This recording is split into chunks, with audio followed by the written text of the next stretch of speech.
అందరి మాటలు వింటుంటే మాకు కూడా చాలా బాధ కలుగుతూ ఉంది.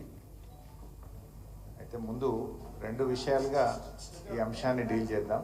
ఒకటి, డెఫినెట్గా మేము మీ దగ్గరికి కూడా వస్తాం, శాసనసభ్యుల బృందం మీ కాలనీకి వస్తాం, చూసి మీ అందరికీ కూడా ధైర్యాన్ని చెప్తాం. రెండవది, బీఆర్ఎస్ పార్టీ తరఫున లీగల్గా కూడా వి విల్ సపోర్ట్ యూ. మా లీగల్ సెల్ అడ్వకేట్ లలిత గారు ఇక్కడ ఉన్నారు, వారి నంబర్ కూడా మీకు ఇస్తారు. Please note down her number. A team of advocates, Kalyan కూడా వచ్చిన రైట్, కళ్యాణ్ గారు కూడా ఉన్నారు, మా అడ్వకేట్ కళ్యాణ్ గారు కూడా వచ్చారు. A team of advocates will support you. ఎందుకంటే ఆయన తమ్ముడికేమో నోటీస్ ఇచ్చి కోర్టుకు వెళ్ళి స్టే తెచ్చుకోవడానికి 45 రోజులు టైం ఇచ్చారు.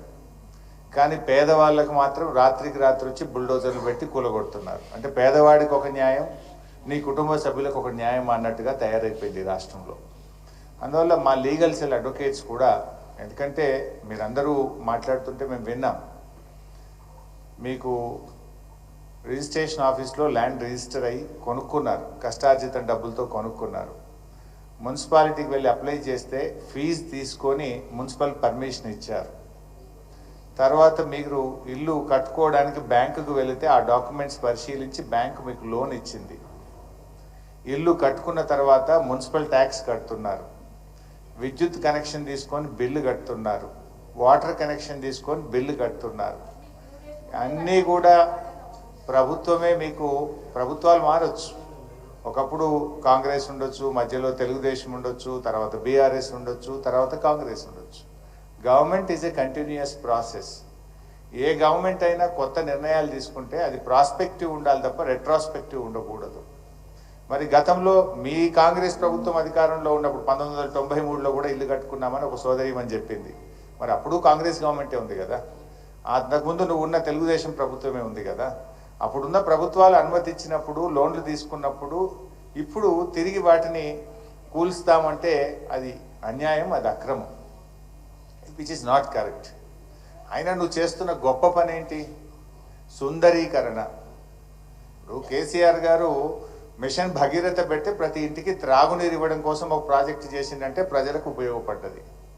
లేదు, ఒక కాళేశ్వరం ప్రాజెక్టు కడితే కొన్ని లక్షల ఎకరాలకు త్రాగునీరు, సాగునీరు అంది కొన్ని లక్షల రైతుల కుటుంబాలకు మేలు జరిగింది.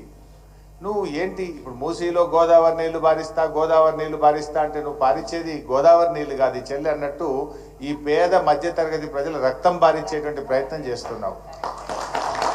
వీళ్ళ కన్నీళ్లు బారిస్తున్నావు. మూసీలో గోదావరి నీళ్లు కాదు, ఈ పేదల కన్నీళ్లు బారించేటువంటి ప్రయత్నం చేస్తున్నావు. నీ హైడ్రా అంటే ఓ హైడ్రోజన్ బాంబు లాగా అయిపోయింది, ఎవరికి నిద్ర లేకుండా అయిపోయింది.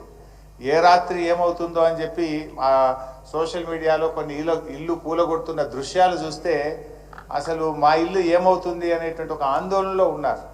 ఆ బాధ అనుభవించే వాడికి తెలిస్తే తప్ప రేవంత్ రెడ్డికి తెలవట్లేదు. రేవంత్ రెడ్డి ఒక చిన్న లాజిక్ మిస్ అవుతుంది. పేదలకు, మధ్యతరగతి ప్రజలకు మేలు చేస్తే వాళ్ళు దీవెనలు ఇస్తారు, కానీ ఆ పేదల మధ్యతరగతి ప్రజల ఉసురు తీస్తే వాళ్ళు శాపనార్థాలు పెట్టారనేటువంటి లాజిక్ ఆయన మిస్ అవుతా ఉన్నారు. చెయ్యి, నువ్వు మంచి పని చెయ్యి, ప్రజలకు పని, దేవుడు నీకు అవకాశం ఇచ్చాడు. ఈ కూలగొట్టుడేంది? ఈయనకు ఈ రేవంత్ రెడ్డిది గత కొంతకాలంగా చూస్తే కూల్చడం తప్ప కట్టడం తెలవదా ఈ మూర్ఖుడికి అనిపిస్తూ ఉంది. అన్నీ కూల్చుడే, ఎక్కడ పోయినా కేసులు, కూల్చుడు, అక్రమాలు తప్ప ఒక పేదలకు పనికొచ్చే పని, ప్రజలకు పనికొచ్చే పని ఆయన ఎక్కడ కూడా చేయట్లేదు. నేను ఐ వుడ్ లైక్ టు, మా మిత్రుడు ఇందాక ఒక ఎన్ఆర్ఐ లండన్ నుంచి, యూకే నుంచి వచ్చిన నాయుడు గారు మాట్లాడారు. రాహుల్ గాంధీ గారిని కూడా అడుగుతా ఉన్నా, బుల్డోజర్ రాజ్ అని చెప్పి ఆడపోయి ప్రచారం చేస్తున్నాడు. హర్యానాలో ఎన్నికలు జరిగేటువంటి చోట్ల బుల్డోజర్ రాజ్ నహీ చలేగా అంటుండు. ఫిర్ క్యా హోరా తెలంగాణ మే ఆజ్